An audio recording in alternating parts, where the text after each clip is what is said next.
Oh, just to bring your stuff. Actually, I'll go to so I can. The camera's right there. Wait, do are we always making food? No. Oh, yeah, sure.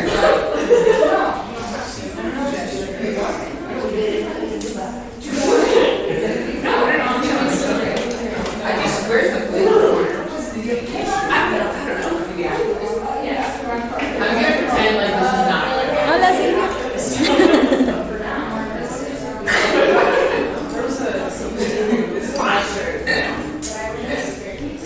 These are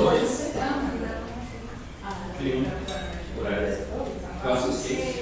Is there glass in them? That was a really good catch. Thanks.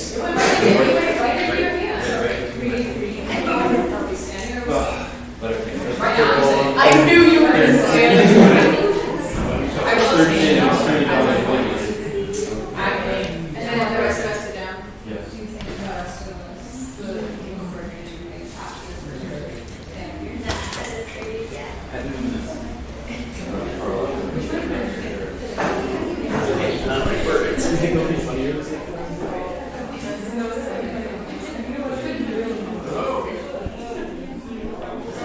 You're fine. This is how I get nervous. I mean, I get worried.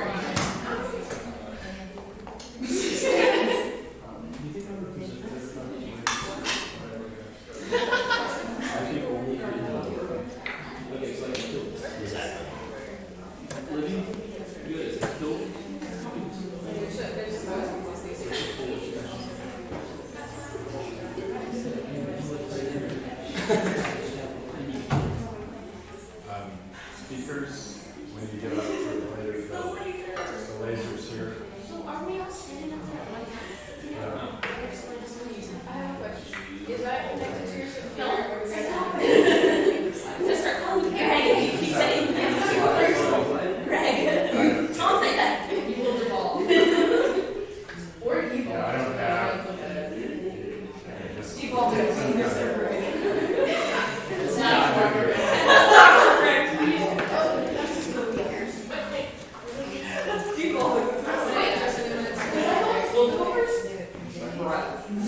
you said actually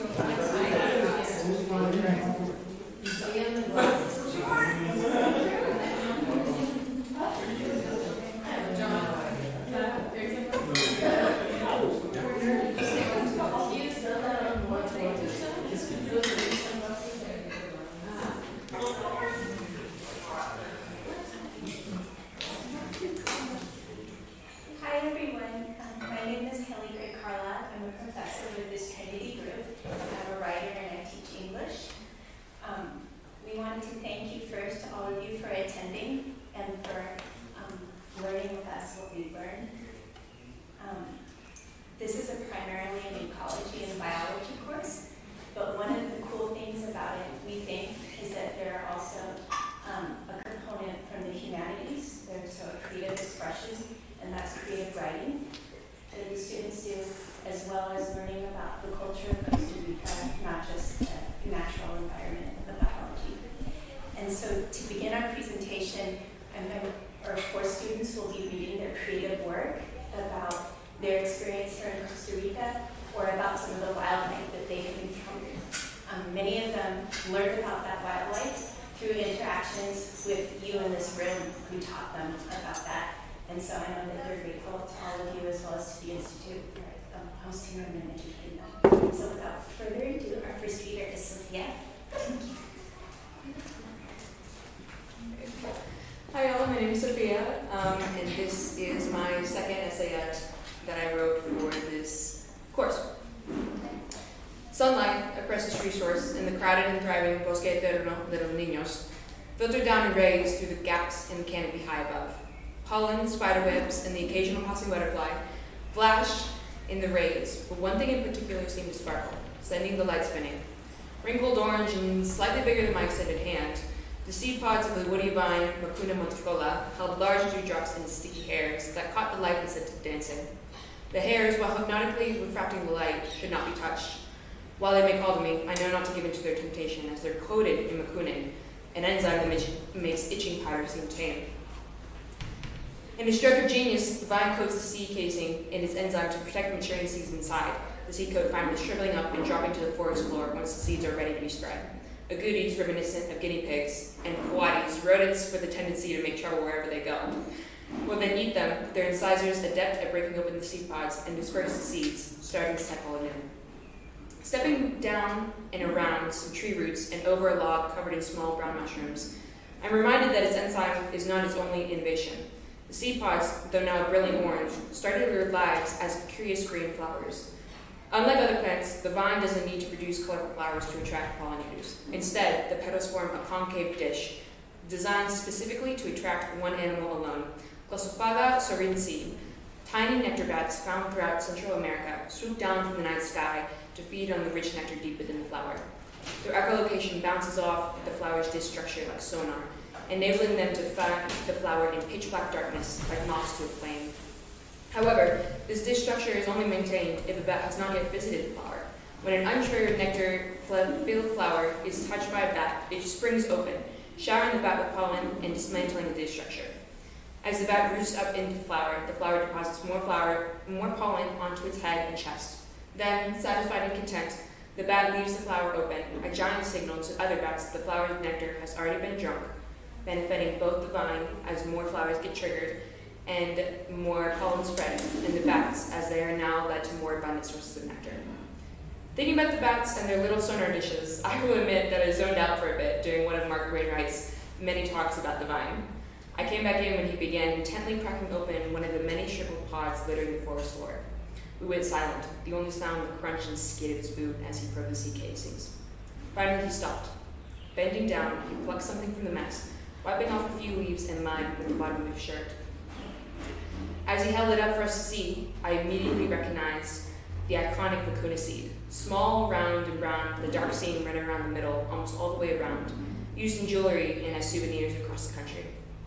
While the ones seen in gift shops are usually brightly painted or polished until they shone, the one nestled in the crook of Mark's palm was dirty, blemished, but real, with bits and pieces of seed casing still stuck to it. As we passed it around our small semicircle, Mark put down his bag and pulled out two more slightly bigger vicuna seeds, explaining that he had found them when they had washed ashore some years ago. He didn't give these up. Instead, near reverent, he cupped them in his hand, his thumb rubbing the seed absentmindedly as he confessed that the seeds were considered good luck, especially when found unexpectedly. Slipping them carefully back into his pocket, he motioned for us to march on, the others following suit. As they started heading off, I found myself rooted, entranced by his story and the vine. Trying not to get too far behind, I quickly picked my way through the drop seed casings, finally finding what I was looking for after the fourth or fifth one. There, in between the leaf litter and casings, a vicuna seed sat waiting. So, I picked it up, brushed it off, and placed it in my pocket, running a bit to catch up with the group. Thank you.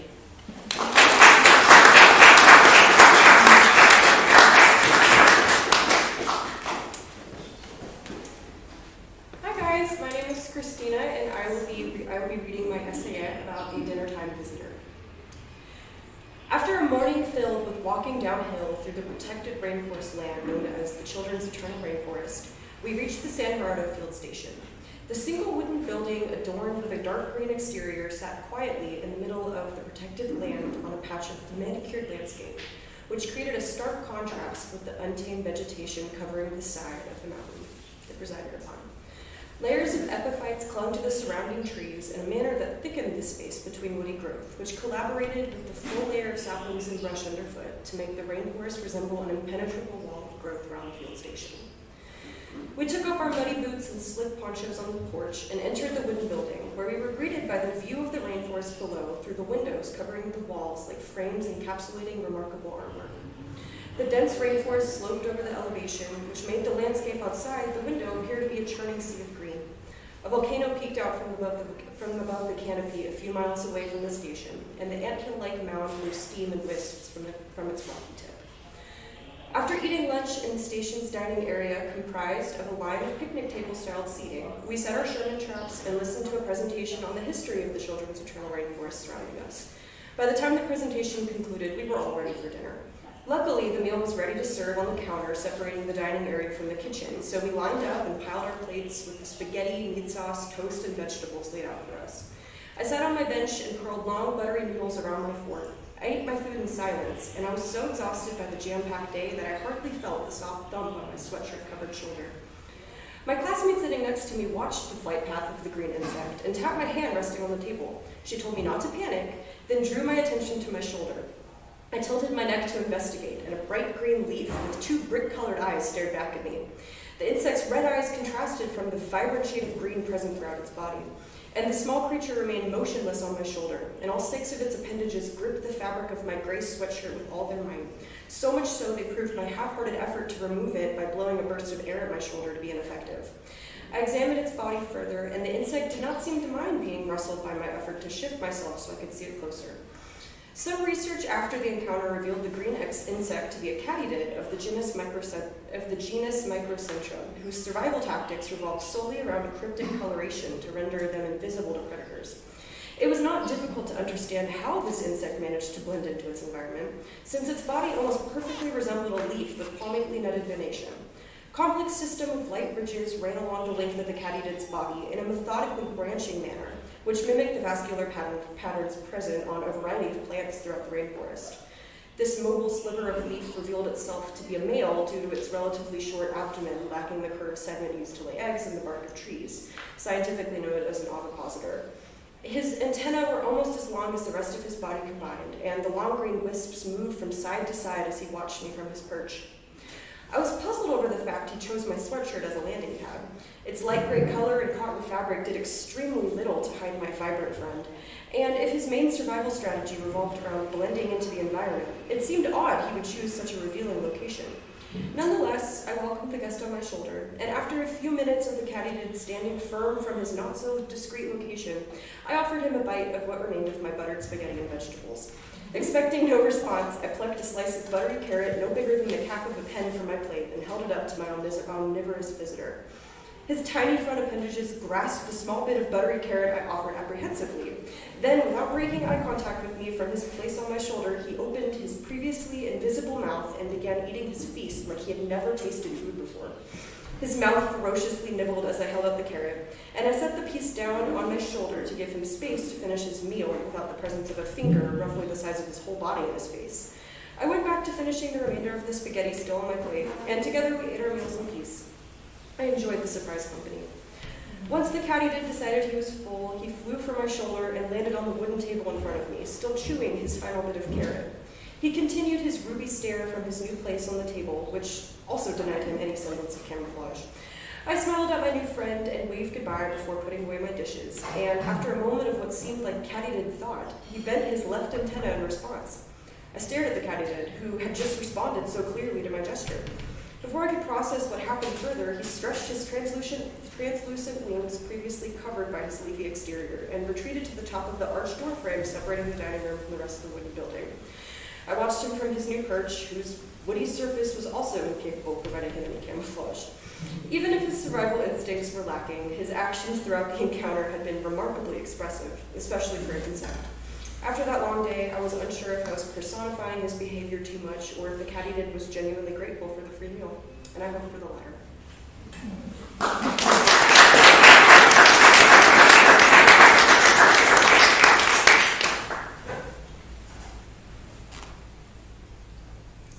My name is Simran Lapsiola, and I'll be reading my essay titled Pachydemus crassicutus.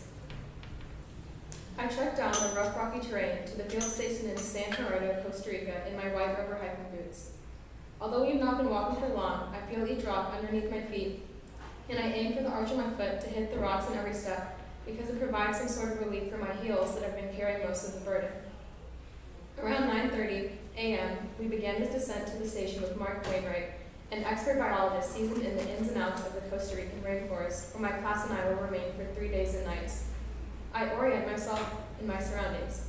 I hear the Rufous-eyed stream frog, rain, crickets, multiple birds, and the wind. The temperature is a gentle warm, one that would be nice for a picnic, but is slightly hot after hiking for a while. Fluffy cumulus clouds poke through the azure sky that is still visible behind the trees that loom over us. Suddenly, Mark, who is leading the group, stops and points to the ground. About 2 feet in front of him is a millipede about 4 inches long. It is slowly inching towards the other side of the trail until he picks it up to show to us. Immediately, the millipede defecates on Mark's finger, and he wipes it off with one of life's bountiful natural resources, a nearby plant with simple leaves. Having never seen a millipede before, I'm surprised by the stark contrast of its bright colors, black and yellow. The sides most laterally are the color of an American school bus, and the line going down the center is a pale yellow, like the inside of a lemon. Between each of those lines is a black stripe going down the left and right side of the millipede. On the far left and right edges, the darker yellow is broken up by slight gaps in the armor that allow it to squirm around. To make up the length of it from the head to the end, there's a scale-like pattern that allows it to bend and curl as opposed to being stiff. When Mark turns it over, all of its legs from where it got its name wriggle in the air looking for solid land to stand on. An indeterminate number of thin, hairy legs line the underside on the left and right. They come in groups of 2 that have a common starting point attached to the body and are mirrored on the opposite side. Interestingly, the pair of legs move together instead of one by one, a distinguishing feature of the millipede compared to its cousin, the centipede. I am in awe at the amount of detail in such a tiny amount of space, and after the small gap, it repeats and the legs continue. Whitish dots dust the top part of their legs that are connected to the main body. Mark told us to smell the millipede, and although I thought it was a trick, I did as I was instructed. The millipede had the sweet scent of almond extract that wafted through the air around it as if it belonged in a French bakery. To our surprise, we learned that this was the result of the millipede secreting cyanide from its rear as a response to being picked up by the large potential predator, Mark. Stepping back, I took a final look at this peculiar creature and all its sensational features. This distinctive color pattern is no coincidence. These organisms have adapted over thousands of years to produce this unmistakable pigmentation as part of their defense mechanism. Unlike biting or stinging, like their cousins the centipede, millipedes secrete noxious chemicals when they feel threatened. This is meant to keep predators away when encountered, so the color serves as a reminder that the pesky coati, beetles or other predators will get poisoned if they eat it. Mechanistically, these millipedes in order Polydesmida have glands that contain carbon and nitrogen, but when threatened combine to create hydrogen cyanide. In addition to cyanide poisoning, they can also release other chemicals like hydrochloric acid, hydroquinones, alkaloids, and phenols. All of these are not lethal to humans, they can still present symptoms such as skin discoloration or irritation and are strong enough to kill rodents and birds. However, some organisms have learned to use the millipede's defenses for their own good. I experienced a second sighting of a millipede while in the Monteverde Cloud Forest Biological Preserve a few days later. On this occasion, we traveled up to the trail to Lookout Point at La Ventana, guided by Sergio, a lifelong resident of Monteverde. When we encountered the millipede buried in a nestle of ferns and leaves on a raised surface of rocks, Sergio informed us that the azure-hooded jay uses cyanide to clean its body of a parasite, but does not eat it. Even capuchin monkeys will irritate the millipede to provoke it to emit these secretions and then rub it on themselves to repel mosquitoes.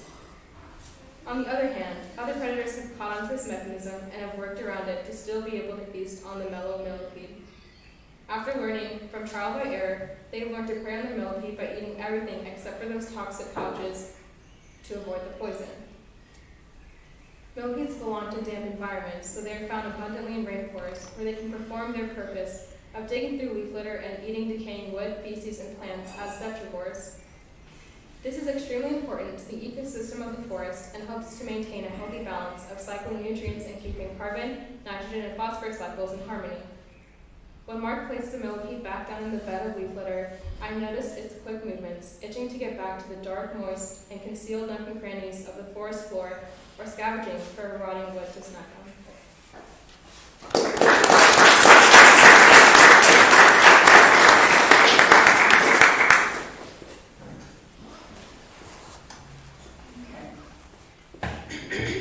I'm Ava, and my story is about finding comfort away from home. Since I was little, I've dreamt of a simple flash of blue. Unique from the plain, everyday white of wings back home, I saw only pictures of my coveted morpho-menelace. I would have never dreamed of seeing it in real life, flapping like a puppet on a string because of the weight of its delightful wings. When I realized what I had committed to in signing up for my trip to Costa Rica as part of the college program, it's safe to say I freaked out a little bit. After all, international travel was not something I'm well experienced in, and I spent a few days trapped in denial. My dad decided to do something about it and brought home one of those cliche travel guides to help quell my anxiety. Initially, I was apprehensive. I wasn't going to the normal tourist spots, but rather some of the most remote parts of the rainforest. The only part of the book that would have been relevant was that of common wildlife. As soon as I turned to the section, I was entranced. Had I looked in a mirror, I'm sure I would have seen my 7-year-old self staring back at me, encyclopedias of ecology in hand, bright eyes full of curiosity. Of the many bookmarked pages, there was one fixation that stood above the rest of the animal kingdom, the humble blue morpho butterfly. A picture of it gazed back at me from the travel guide, wrapped in the same light of adoration from all those years ago. I felt a smile tug at my lips, a wave of reassurance settling my stomach. Suddenly, there was the sense that I was returning to something familiar, even though Costa Rica was entirely foreign in all sense of the word. Beyond the nostalgia that tugged on my heartstrings, there was a comforting notion that she was waiting for me, along with a compulsion to carry out the wishes of my younger self and her lofty goals of traveling the world to see the animals at the top of our list. I could do this, for her. A week later, I stood under the shade of the pavilion at Palo Biological Station on the Osa Peninsula, sweat beading on my skin.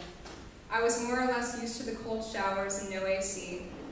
The buzz of stingless bees and the cries of howler monkeys filled the humid air around me, the never-ending green of the rainforest encompassing what horizon there was. It was overwhelming, such boundless beauty, too much to take in all at once.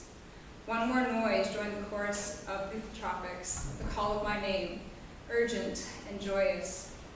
I met the eyes of the person behind me, following the direction of their pointed finger. Your butterfly. The words hung in the air, dense with realization. My butterfly, my beautiful butterfly that I had confessed to wanting to see during our time in Costa Rica. My blue morpho, first waiting 2,000 miles away, now 20 feet in front of me. There she was, that simple flash of cerulean blue along the tree line, flying right for me, as if she knew I'd been searching for her, as if she found me as enchanting as I did her. Captivating and cunning with her wings of deception, those flashes of blue melded with glimpses of brown, a plain but effective way to throw off predators by blending into her surroundings. A large pair of false eyes painted the brown underbelly of those wings, another method of survival through sheer intimidation, though it would not affect me. My butterfly. Instinct tugged at me to pull out the phone in my pocket, to immortalize this moment forever with the flash of a camera. No matter how much I wanted to snap a simple picture, my desire had been fulfilled, and I could not deny that, not with how satisfaction radiated through me. This was enough, this moment. Something I'd forgotten I ever wanted to do, now ingrained in me forever.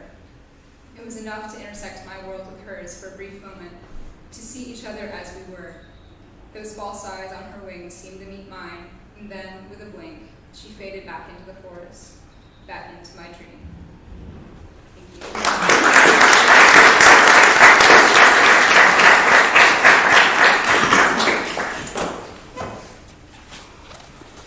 Okay, thank you for those readings. Let's give everyone another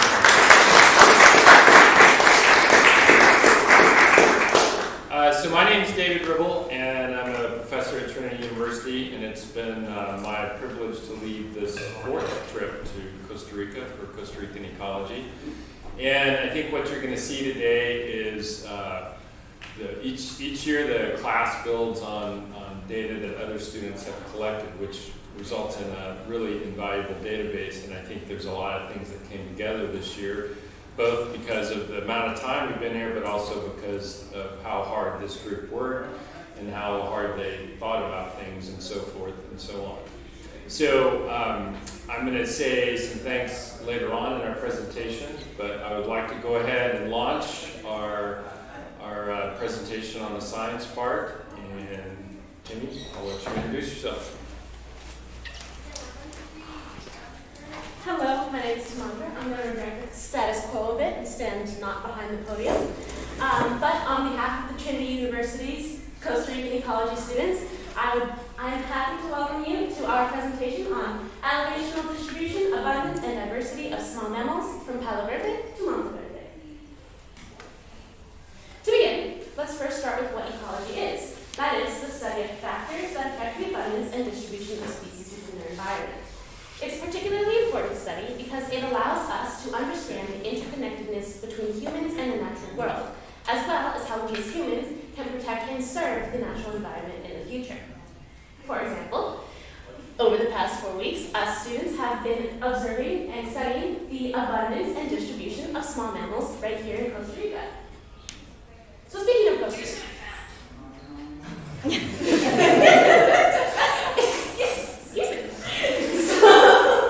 So speaking of Costa Rica, can you see this? Or should we do? Okay. So speaking of Costa Rica, why are we here? Well, for one, Costa Rica has a large amount of biodiversity. That is in part due to its topographical diversity. Costa Rica can range anywhere from 3,000 meters in elevation all the way down to 0. This leads to huge amounts of different environments and mini ecosystems that we refer to as the Holders life zones in this presentation. As you can see right here, along Monteverde, right along this edge is a continental divide. As an offset of this topographic diversity, that continental divide right here separates the country into a Caribbean side and a Pacific side. Northeast trade winds come in from the Atlantic Ocean, bringing large amounts of annual precipitation to the Caribbean side. And mountains along this continental divide act as like a shield, creating a rain shadow along the Pacific side, indicating that we have a lot less precipitation here than on the other side of the mountains. Less precipitation means that the Holders life zones in this area are more variable and diverse, which is partially the reason we study here. So, second, why small mammals? Well, one, there is a noticeable lack of small mammal study in scientific literature today, and we want to do our very best to fill that gap. Second, our friends, the little mouse, are massively important to the ecosystems here in Costa Rica. They are primary consumers of things like seeds, other grains, grasses, and they act as a food source for predators like snakes and hawks, and, much to our dismay, coatis. In addition, heteronis, or pocket mice, have like these fun little cheek pouches that they like to stuff seeds and stuff into. And like our little heteronis friend right here, sometimes they'll get a little gluttonous and stuff a little too much in there, and as they're scurrying around on the forest floor, seeds are dropping out and they're becoming seed dispersers, making sure that they play a large role in reforestation of forests. Now, one of the reasons we do this study is to understand how climate change affects small mammals and other fauna. If you look at this figure, courtesy of John Weins, and imagine it as, I'm just going to use this, and imagine it as like a sort of map. This large encompassing circle indicates species range before climate change, and each of these smaller blue circles are local population within this range. If in a map, in global north, of course north being up and south being lower, as climate change progresses and things get warmer, you'll notice a shift in the species range up north. This causes the local populations along the warm edge, or in this case the southern edge, to go extinct, as because their habitat becomes inhabitable for them to exist any longer. The exact opposite happens on the cold edge. In the cold edge, more emerging species will come along as it gets warmer up there and they can begin to inhabit that area. Now, if this figure is not just north and south, or south and north, compared on a map, it's also very synonymous with elevation, which is what we study here in Costa Rica, elevational distribution. So, of course, the cold edge being higher elevations and the warm edge being lower elevations. So, what we're looking at is how small mammals, the mice that we are trapping, are expanding into higher elevations. Now, this becomes a problem as well, because when you get into really high elevations, mice can't exactly sprout wings and just fly off into the sky. They have a pretty big limiting factor there. So the populations at higher elevations are at much more risk than populations at lower elevations. Now, our objectives for this study to study the elevational abundance and distribution within the different Holdridge life zones. Now, in past years, we've primarily done this with small mammals, but this year we have also looked at flora and birds. We also are studying the mate preference of each individual species that we catch, as well as their male to female ratios and the breeding status of each individual that we live track.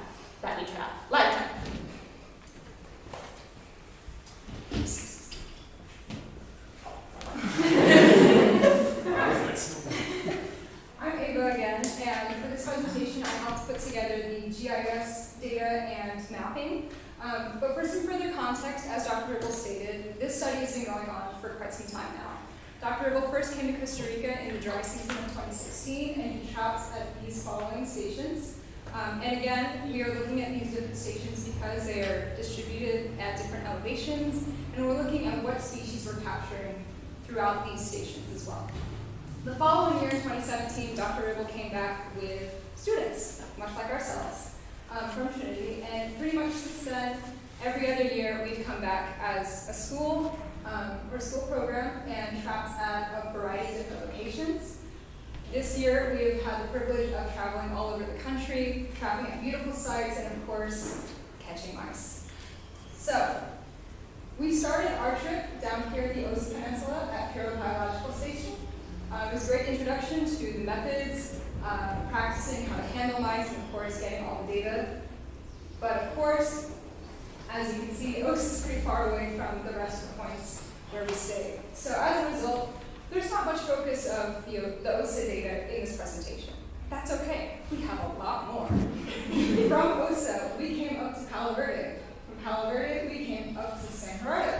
And we pretty much never left the Monteverde region after that. Why would we? It's gorgeous. But we do have a lot of data concentrated up there. And as a result, we're going to see some differences. This is an elevational distribution of the different field stations I just showed you.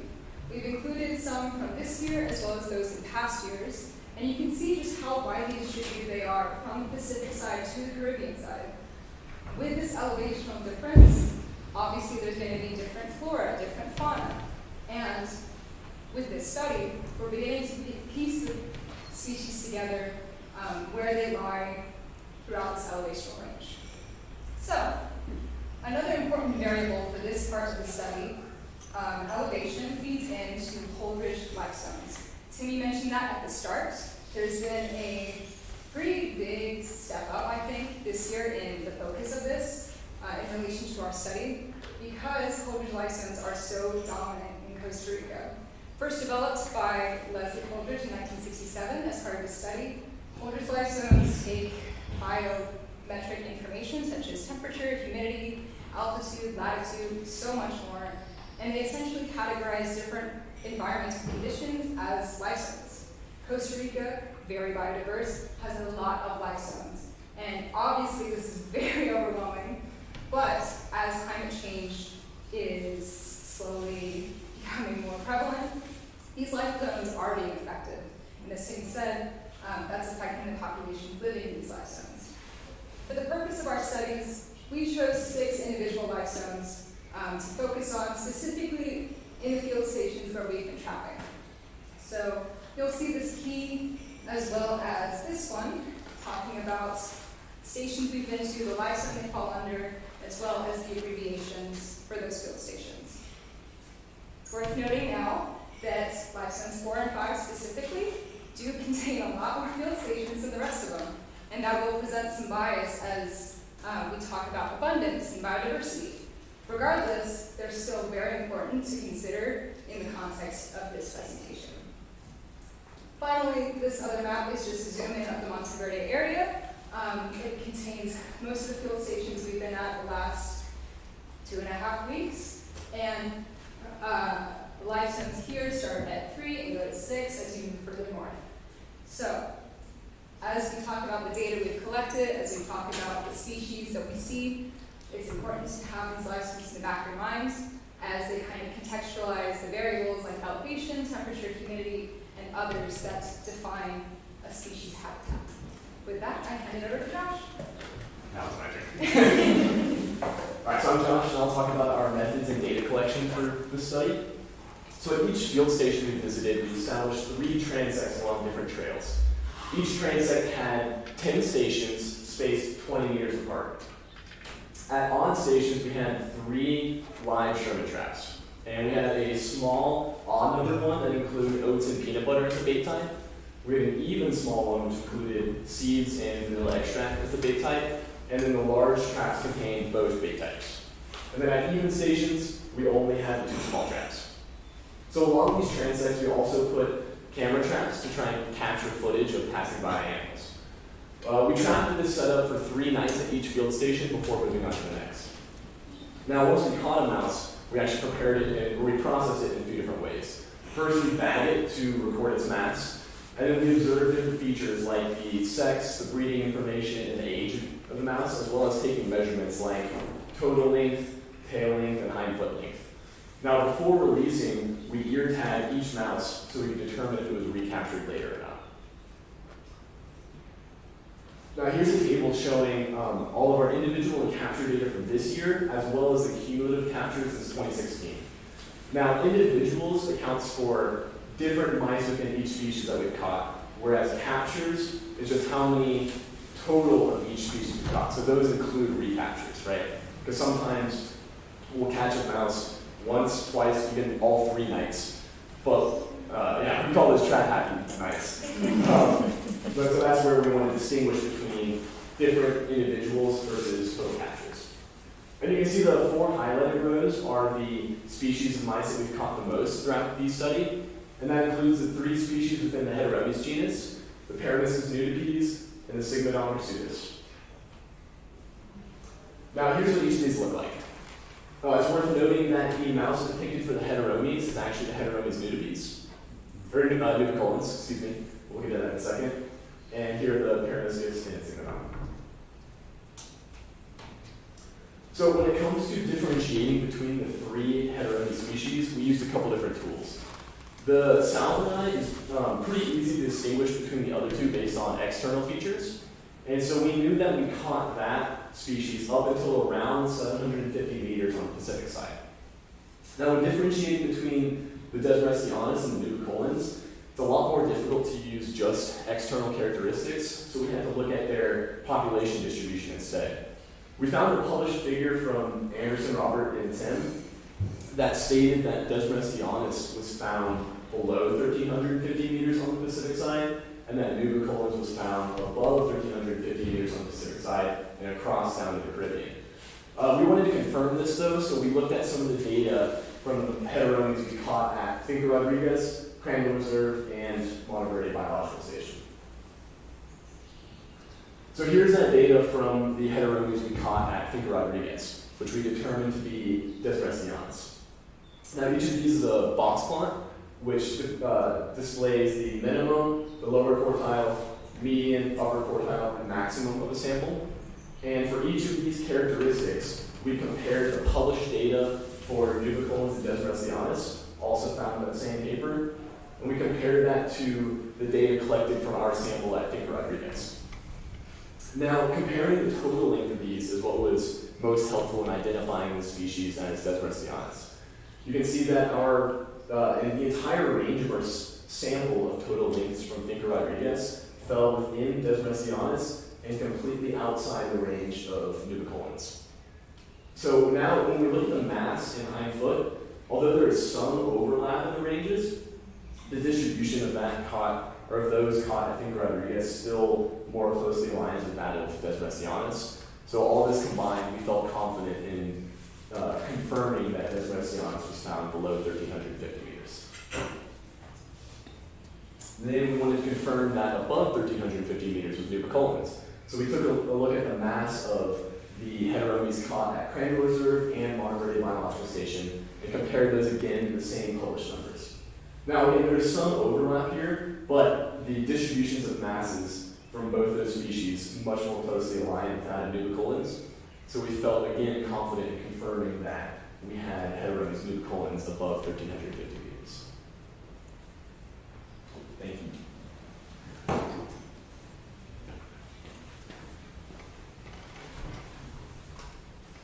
So my name is Simran, as I mentioned, and I looked at the data from 2016 to 2023 to see the shifts over time.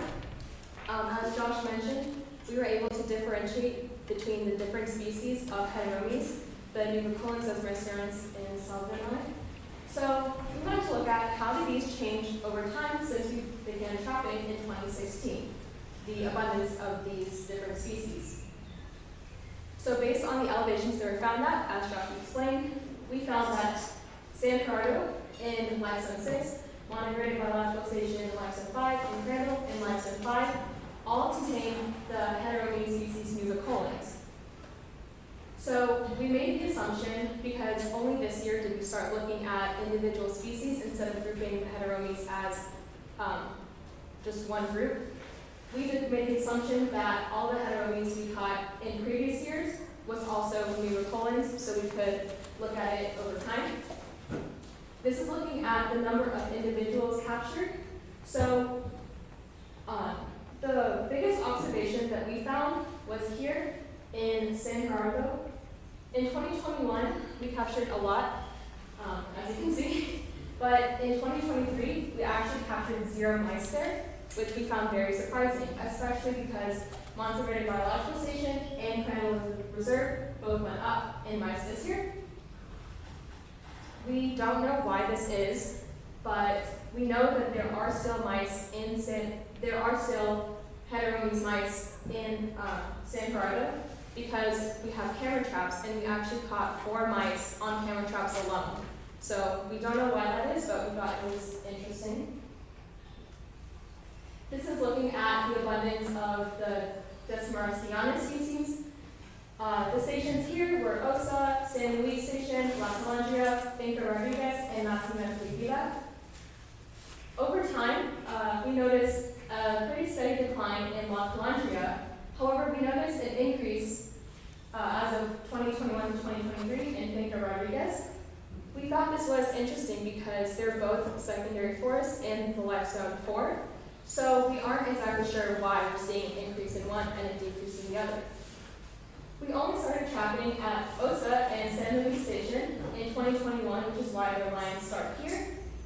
And for Nacimiento y Vida, we've seen pretty low amounts since 2016. However, this year we finally captured 0 mice. And we believe that this is because Nacimiento y Vida is a grassland. So since heteromes are primarily seed eaters, there's not a lot of seeds for them, and they may be shifting to different locations. This graph is taking a look at Parabiscus nudipedes, so not heteromes mice. And as the graph depicts, there's a lot more variation, ups and downs, from 2016 all the way until 2023. San Gerardo also had a big decrease in Parabiscus mice, and we still do not know the reason for that, but we thought it was important to know. So, as Josh mentioned, every time we live trap a mice, we take a bunch of information from it, and sex and breeding status is included in that. For sex, we look at external sex-determining characteristics to figure out if it's a male or female. And for breeding status in females, that looks like if it is pregnant or lactating, which is evident by swollen nipples or the presence of milk. And female mice that have given birth before are considered parous, and that is evident by a notch of cartilage in the stomach that we can feel for. We do not consider parous mice currently breeding because it means they've bred in the past. So only these 2 were considered breeding. And in male mice, breeding is if their testes are descended. This is more evident in heteromes mice because in Parabiscus mice, they can suck their testes up into them, so you kind of have to feel around for if they descended or not. So this is what we found from the percentages of heteromes that were breeding. At every station, we took a percentage of all the mice we captured, and based on species to figure out the percentage that were currently breeding. And you can see that some of them go up to 100%. That's because if we only captured 1 mouse at that location and they were breeding, then it would be 100% of that mice are breeding at that station, which isn't exactly representative of the whole population. And vice versa, if we caught only one mouse and they weren't breeding, then that would show up as 0.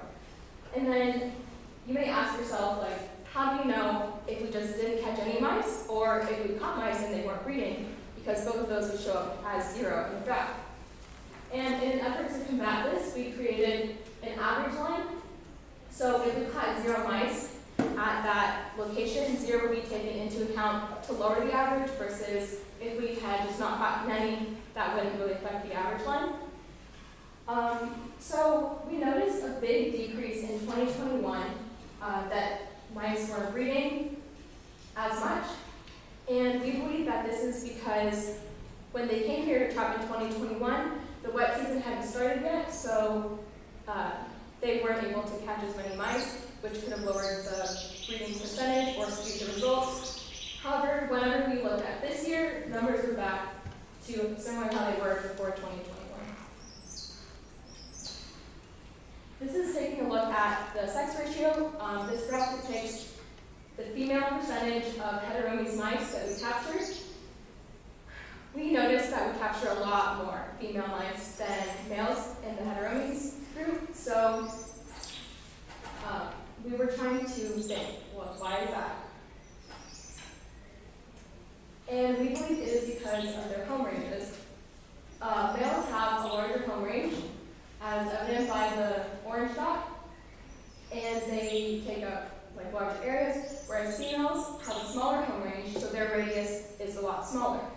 If we run a transect, shown in the black line, then we're more likely to catch female mice because they're, the transect is like taking up more space in their home range.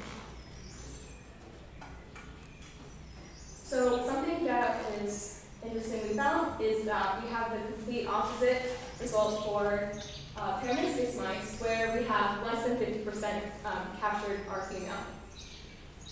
And we don't exactly know why this is, but the results have remained pretty consistent as demonstrated by the average over the years.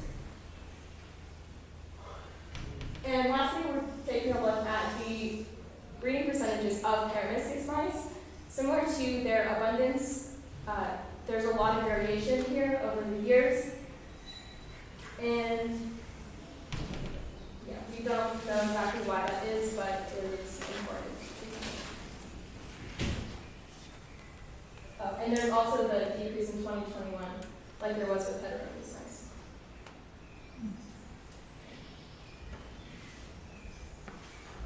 So I'll talk again some about their bait type preference.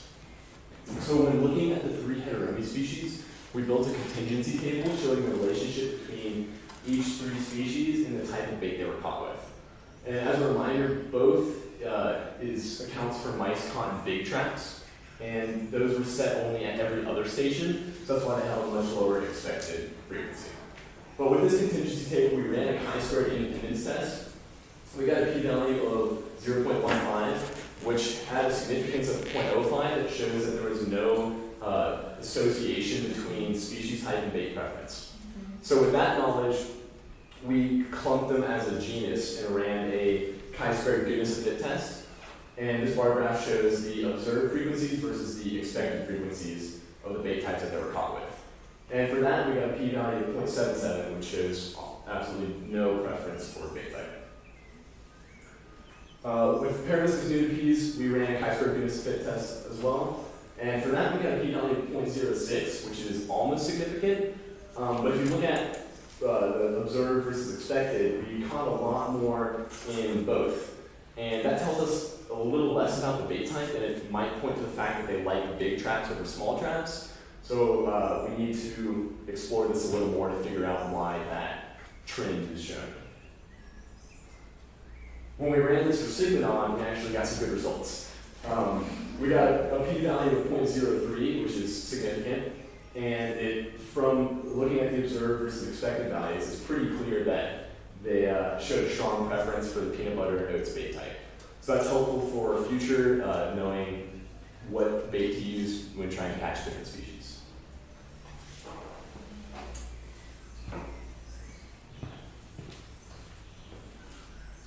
Hi, my name is Meredith. I worked with Ava on inputting the information into a geographic information system to create a geographical representation of what we've been working on.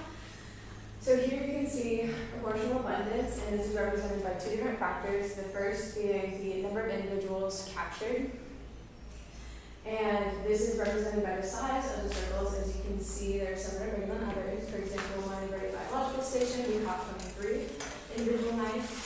At Rodriguez, we caught 19 individual mice, but then you can see over here at San Gerardo, we only caught 2, the other didn't like us. At San Luis Reserve, we caught 3, and at Station San Luis, we caught 4. We also have this represented by the diversity of each place. All the colors represent species. So even though Monteverde Biological Station, we had 23 captures, we also only had 2 different species, Hibiscus and Hiromes, same with Nico Rodriguez. But at the San Luis Station, we had 4 different species for each 4 mice that we caught. And that would be Hibiscus, Hiromes, Signon, and Odotylodes. And we also did this by license, which you can kind of see back here. It is also represented here. Here we included Palo Verde, which was not on the last slide. And that one had a decent catch rate, but also, again, only had 2 different species. And you can see that there's a little bit of a bias for 4 and 5. We do have those 3 stations there, but if you go back, you see that there is higher representation even when you look at the different stations. And there's a decent amount of diversity, but it's still skewing towards Hibiscus and Heteromes in those areas. And although the rest of the stations only have 1 represented. And we also looked at elevation distribution because that's what we're looking at. And it's important because the climate change species move. So here, everywhere there's a box is where a mouse has been caught by this class or Dr. Vertical. And everywhere that there's just a line is where we assume that a mouse is, because if it's down low and it's down high, it's probably also somewhere in between. Everywhere that's yellow is new data from this year, a place that we caught a mouse that has not been caught before in that specific elevation zone. And so you can see that we caught a new species here, Oliverismes ventus. And that we caught Oliverismes costricensis over in, I'm so sorry, over in a lower elevation than we did before. And if you look at the diversity, you have a higher diversity at higher elevations. This kind of goes back to that topographic diversity in the life zones there. And some species are really good in a lot of elevations, but some you can see are really only found in these areas. And those are the ones of the concern because, as we said, mice can't fly. They have nowhere to go. And as more species move up towards that range, they'll be kind of competed out in those areas.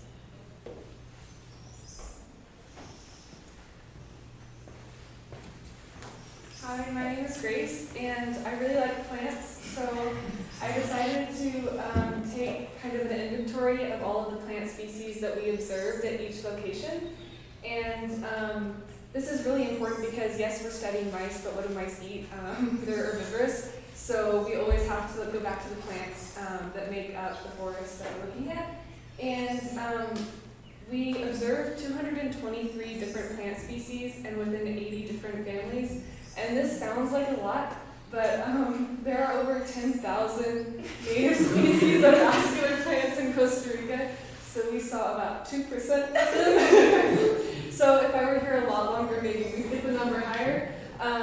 But it's still really interesting. These are some of the photos that we saw of plants that were like particularly noticeable and characteristic in some of the life zones we observed.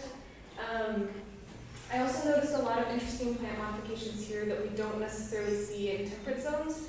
For example, a lot of the trees have really big fruits.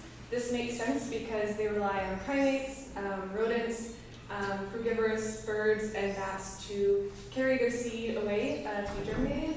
It also, we observed specialized pollination syndromes within the orchid family and some others that we don't see in the temperate zone.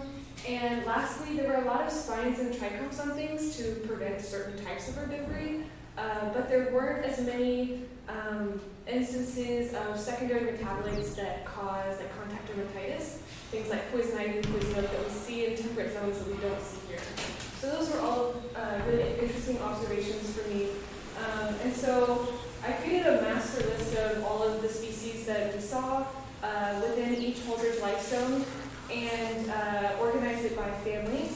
And I really liked this information from Haber, Zukowski, and Bellows' book from 1996 as an introduction to the cloud forest trees of Monteverde. And these were the 20 most important tree families they deemed in Monteverde. And so from this, I decided to also look at the tree families that we observed in each Holdridge life zone and compare it to this. And it was really interesting.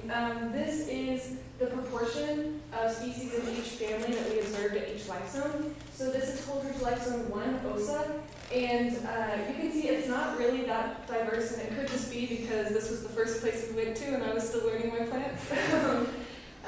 And then Holdridge life zone 2, you can see is very different, and this might be because of the extreme elevation change in Palo Verde. And I love that Verde is really large because the Palo Verde tree is in Verde, so it makes sense.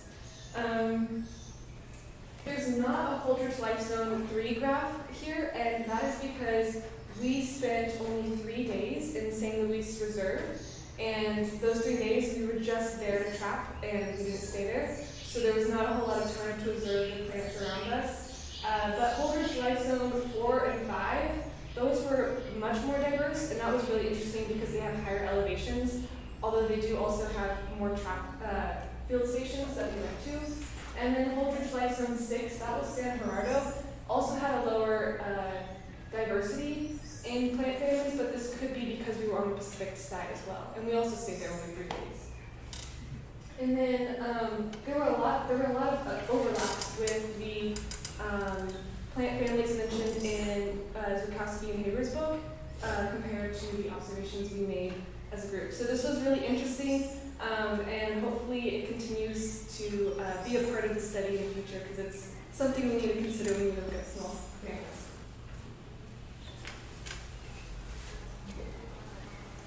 Hi, how's it going? My name is John Verde, and I really like birds. So I've been fascinated by the biodiversity of birds that we've been able to observe throughout Costa Rica. So we've talked about the elevational diversity that Costa Rica presents, but kind of unique to birds, Costa Rica serves as the funnel way for migratory birds within the Americas. So this has been super special. I've been super grateful to be able to observe the birds that they have here.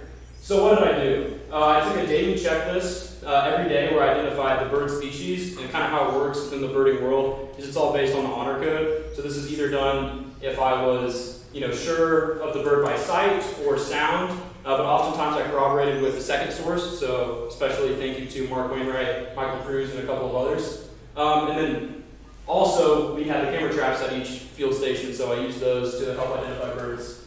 I did keep track of the number of individuals within a species that we saw every day. However, the problem with birding, when I guess you compare it to trapping small mammals, is that the distribution is much more fluid. If we were trapping at one field station or 2 field stations within a life zone, I might be able to identify a bird throughout the whole day within that life zone. So that's why I'm not going to present any observations made on individuals, but instead what I find most important is to present on the biodiversity of families within each life zone, so the number of species within each family at life zones. And then we talked about Holdridge's life zones. So what I found important, not just to identify species within the life zones, but because Holdridge determines life zones by latitude, humidity, and altitude, because we're mapping the abundance and distribution of the small mammals throughout altitude, I was able to make observations about birds and how they've changed throughout their life zones. So what we see here is the circles of the life zone. So each number will represent the Holdridge life zone in which it represents. So one would be the OSA, where we identified 54 species and 27 families. Over the whole trip, we identified 161 species. Now it's 162 because we were able to identify a new one this morning. Across 47 species. So that's been super cool. I do want to point out, though, that there is scientific bias when conducting a research like this, especially when I'm going to show you the proportional abundance of species within their family for Holdridge Lifezone 3. And that's just because we weren't there very long, so it's going to look very proportional, but we just had such a small sample size. Moving on. All right, here we have the representation of the biodiversity of number of species within each family for Holdridge Lifezone 1. So, like I said, this is where we observed 54 species within 27 families. This is found at Iosa, so it's kind of keeping up its namesake in terms of being the most biodiverse place on Earth. The number one portion of families that we saw here would be our tanagers, seed eaters, and allies. But us being from Texas, I did want to note that the tied for second highest proportion was the parrot family. Here's a picture of the scarlet macaws that we saw. Here's Holdridge Lifezone 2. So this is when we were down at Palo Verde, which is the wetlands, and that's represented accurately by the fact that the overwhelming highest piece of the pie here is the herons, egrets, and bitterns family. So while not in that family, we did get to see a couple of the deberoos. That was a pretty phenomenal experience. So here's Holdridge Lifezone 3. So this is the San Luis Reserve. As I mentioned, it looks like we saw an equal number of species per family. We saw 12 species and 12 different families. So why is that? Again, that goes back to the scientific bias within conducting this observation. The reason for that is because while we were trapping at the San Luis Reserve, we were staying at the San Luis Station, which is 2 life zones away. So we really didn't spend much time here. Just to kind of show you a picture, here's a orange-billed nightingale thrush that we saw from a camera trap. So that's just kind of an example of using camera traps to present observations. Here's Holdridge Lifezone 4. So this is the Lower Monteverde region. Again, we have the 3 largest families being tyrant flycatchers, blackbirds, orioles, and then pigeons and doves. And here's a picture of Lessons Montmont, which we've all become pretty familiar with throughout this trip.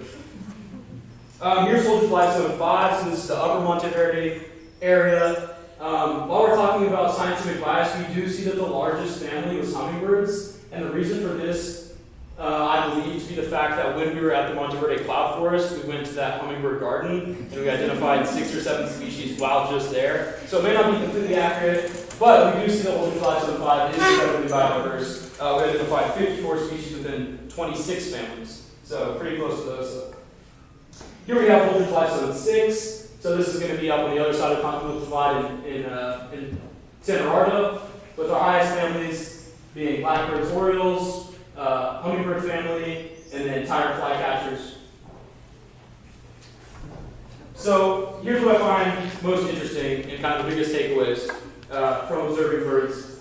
Here we have the most common species across life zones. So this was selected from the Excel graph just based on species that were observed in 3 or more life zones.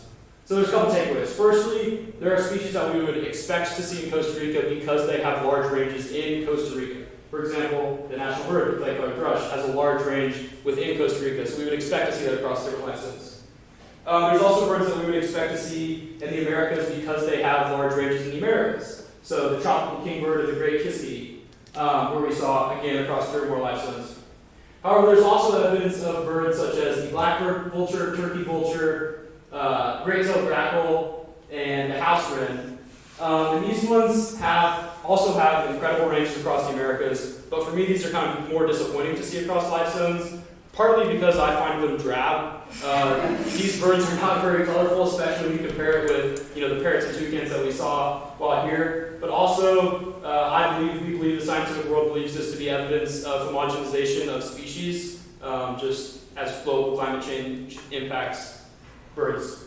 But what I find to be the most interesting takeaway is that the northern emerald toucanet, pictured here, and the keel-billed toucan made this list. So again, not by my selection, but this means that they appeared in 3 or more life zones. The reason I find this kind of astonishing is because these birds have small ranges within Costa Rica. And so the fact that they appeared in 3 or more distinct life zones is kind of evidence that as climate change is affecting these individual life zones, birds, which have the ability to fly up and change life zones, are doing that. Thank you. Hi. Hello again, my name is Christina, and I, along with Jasmine, Sophia, and Rebecca, Rebecca worked on camera trap data from all of the field stations that we have visited over the last month. So basically, as we said earlier, we set about 2 to 3 camera traps at each one of the transects at each field station that we went to. And the way that those work is they would use a motion sensor to detect motion and then capture a 10-second video of whatever caused that motion. Sometimes that motion is an animal, but other times, more often than not, that motion is a branch, or it's wind, or it's the little bit of a wing that got caught by the camera trap from whatever species of bird it was. So we combed through about somewhere around 1,000 videos of things to go ahead and identify all of these species of birds and mammals and reptiles and amphibians that we saw. And we went through and did that and also identified whether they were the same individual who just like hanging around the camera trap or if they were different members of that same species. That was a little bit complicated and there is some room for bias along those lines, but we do feel confident in the decisions that we made in that aspect. We went through and we calculated all of that and put it onto a spreadsheet to show you this amazing graph right here. So as we talked about birds earlier, this is specifically the data that we captured from the camera traps on the birds in each area. And this is organized by number of individuals observed from each field station we went to, and then also what life zone those stations resided within. And these are all of the species that we captured, and as you can see, the white-tipped dove, unidentified birds, and white-eared ground sparrows were our top 3. Because of the nature of the 10-second videos and just the recordings itself, it was extremely hard to try and capture individual species and what species they belong to, and like correctly identify them. So we did the best we could, but we didn't want to misidentify anything. So if we were unsure, or if it was just a clip of a wing or a little bit of a beak, we went ahead and classified those as unidentified. It is still important to note that they were there, but we could not make certain what species they were, so they went down as unidentified birds. But yes, so those are our 3 most popular. Follow closely about all of those, and that's all that we observed so far. And then this graph right here shows the birds by life zones that they were in. And again, as we said earlier, there is a little bit of a bias through life zones 4 and 5 since they contain 3 different stations in each one of those, but it is definitely still interesting data to note. And these are also categorized by number of individuals, and then also the species are listed right here. And it's just really interesting to look at and see what life zones these birds prefer.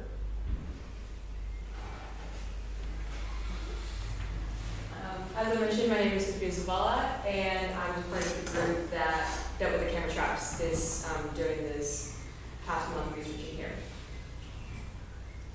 Alright, so mammals observed on the camera traps. Down here we have the mammals, and then the number of individuals, and then classified based on which field station they were caught on camera traps. And our most common were the Central American agouti, common opossum, and 9-banded armadillo. But I do want to also point out that we did get some exciting mammal sightings on the camera traps, most notably coyotes, a couple bats, an ocelot, and puma, which did stir up quite a bit of excitement when we saw that clip. And here they're classified by life zone. So we have the different colors are the different mammals and the number of individuals observed. And then again, I do want to point out that in life zones 4 and 5, we did have 3 different trapping stations, but also that we only have 1 in station 6. And it's pretty decently diverse. But overall, what conclusions can we take from this past month as well as from past years in this study? Well, first off, we have started to learn the limits of the elevational abundances, specifically within the Heteromenes genus. Up here, we have started to cement that Heteromenes salmoni, as we've observed them and tracked them from sea level to about 750 meters. And then we've seen a transition into Heteromenes desmorosianus from about 1,000 meters to 1,265 meters. And then from there, we've seen a transition into Heteromenes nicolens from about 1,350 meters and above. So this is really exciting as this is all new data, and it's, well, the yellow is new data collected, and that alongside past data from other years has really started to cement the distribution and abundance of these small rodents. Furthermore, we have, through this month, we've seen bait preference and some significant and some trends in bait preferences. For example, Signodon, we very excitedly got a bait preference for peanut butter and oats. And while this might be like, oh, okay, you got a preference for peanut butter and oats, this is actually invaluable for future research, as knowing what they prefer will lead to more successful captures, as well as give us a little bit of insight into what these animals are eating in their natural environment. Furthermore, we had a trend towards a preference in proboscis mice for both bait types in the big traps. And while it doesn't tell us as much as if they prefer or trend to prefer one bait type over the other, it does tell us that for some reason they are trending towards liking both and liking the big traps. Which one of those is their preference, we are not sure of, but it's worthy to know. More broadly though, we, as shown up here on the graph, we've had quite a few new captures and new elevations this year, which is really exciting, as this adds to our knowledge base and just gives a more complete picture of the elevational distribution of these small rodents. And just more broadly, it's becoming increasingly clear that with the topographic diversity in Costa Rica, we've seen a lot more diversity in these small rodents within the higher elevations, specifically the 1,600 meter elevation range. And while this might be because these small rodents are more protected at these higher elevations because of the various reserves, it also means that they are more vulnerable to the effects of climate change as the world warms. For example, these rodents, they don't have, as the planet warms due to climate change, these mammals will have nowhere to go. They will either be theoretically pushed out by other rodents, or the stress of a warming climate will be threatening to them. So it's important that we have these data and these numbers now so that we can track their development and their progress through the years as climate change continues.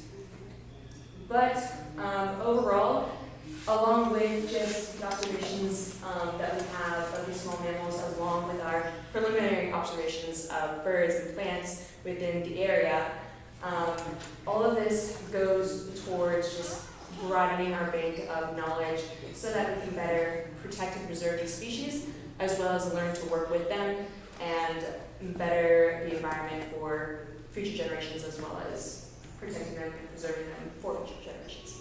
Thank you.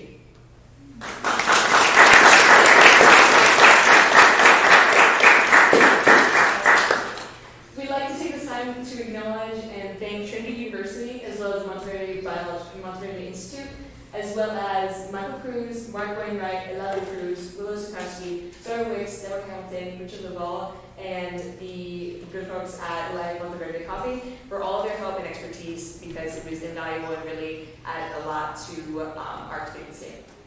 So, gracias.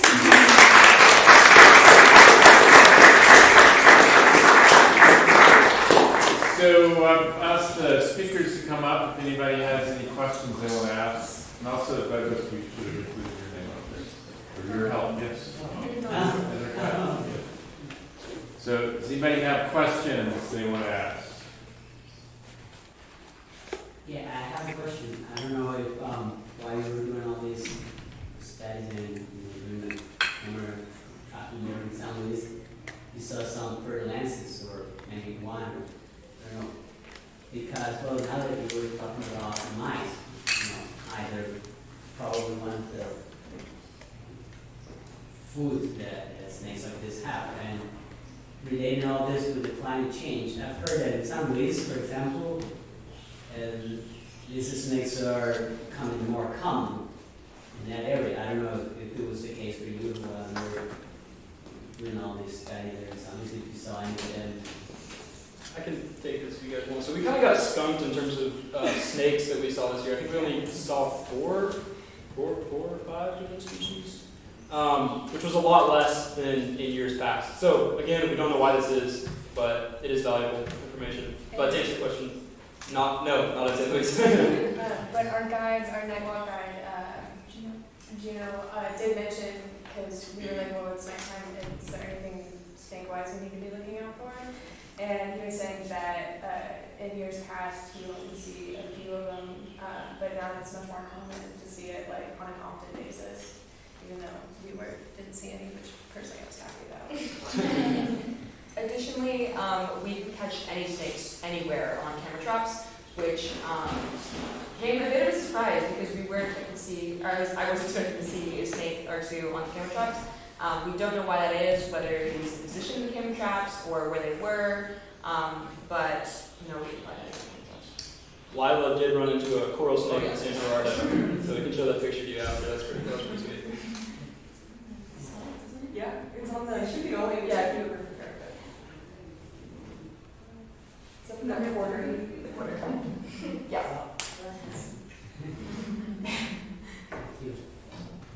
Any other questions? Yeah, it was mentioned with, I forget which mouse species that that there was a much higher population density of females because their territories were smaller. Does that mean that there are actually more females than males in the population as a whole, or if not, where are the rest of the males? So I think I talked about that one. From what I know, is that the sex ratios are about the same, like 50-50, so there are more females being produced than males. But we're just having to catch more females because of how our transect is set up. So we think the males are more spread out versus the females, which are, their territories are smaller, so we're just like catching more of them, if that makes sense. I think it also has to do with breeding behaviors. So males are more territorial, right, and can try and mate with multiple females. Yes, very polygamous. The actual anatomy of the males and heteros specifically kind of reflects that, because we did have a couple of individuals with very large testes, which reflects the competitiveness of the situation, breeding situation. Does that help answer your question? And Go back to the picture, the diagram that you showed. That's a really good question. I don't know. I'd be willing to say there is more females. yeah, like as far as like them having larger home ranges and then the females having smaller, and so it looks like there's more females than males. I'm honestly not sure where those echelons are. Why might there be fewer adult males in the population? There's fewer adult males in that population you're showing. They're most likely being outcompeted by other males, more established males. And in terms of catching, as you can see, we intersect with a lot more female home ranges, so each of these would technically represent one mouse versus the males, there's only 3 that we're interacting with, and they have a larger range, which means that they're less likely to find the trap within their range.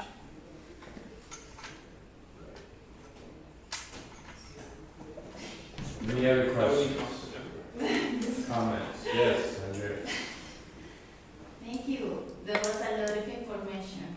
I have a lot of questions, but probably I don't understood a lot of things also. I find you very brave. You know, I have issues with the pictures. And I have a request, actually. If you can share with us the information of the animals in general that you found around the field station, that would be useful for us. Yeah, we also have a blog where we had descriptions of each place that we trapped at or went to, so we'd be happy to share it with you.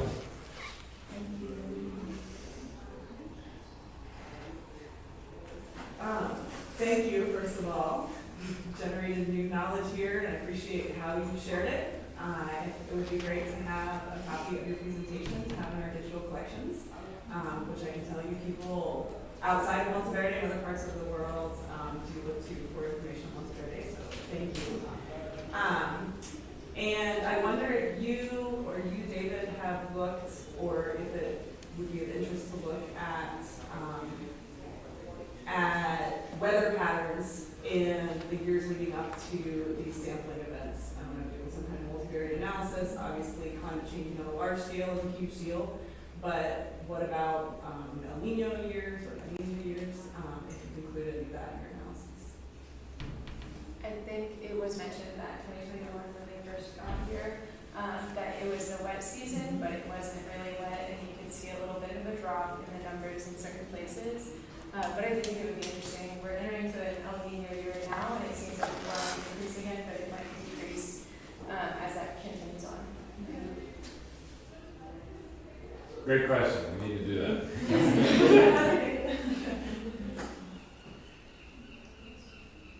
Anything else?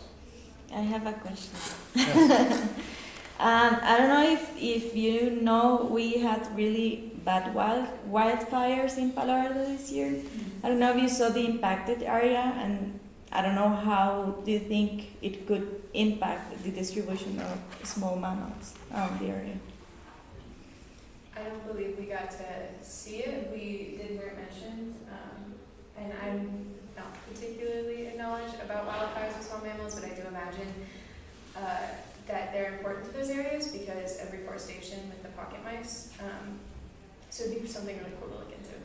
Yeah, the short answer is where we trapped wasn't affected by the fires. Okay. It wasn't. But it would be interesting to know, I mean, because it was a huge area, right, that was burned. So it would be interesting to look at that.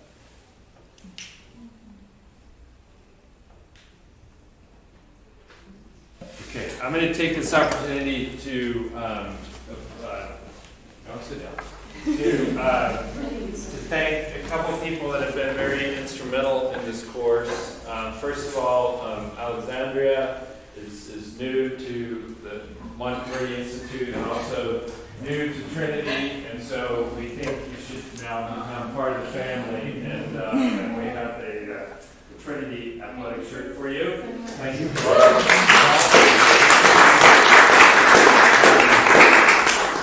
Just for the record, somebody who wasn't able to be here today but is really important, particularly keeping me in line when it comes to getting permits, is Luisa Moreno. She could not be here, but I want to thank her for her work, and we're going to provide her the pocket Costa Rica, so we'll give him that. And then lastly, Fern, will you come up, please?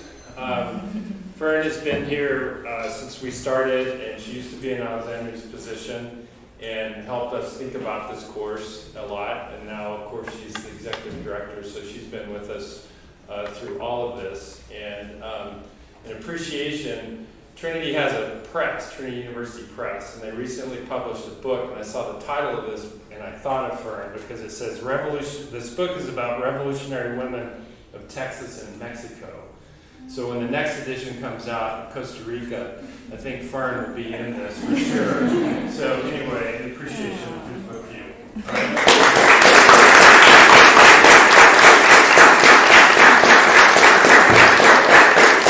And thank you for our guests for being here and your questions. We appreciate it. And with that, I guess we'll break for lunch.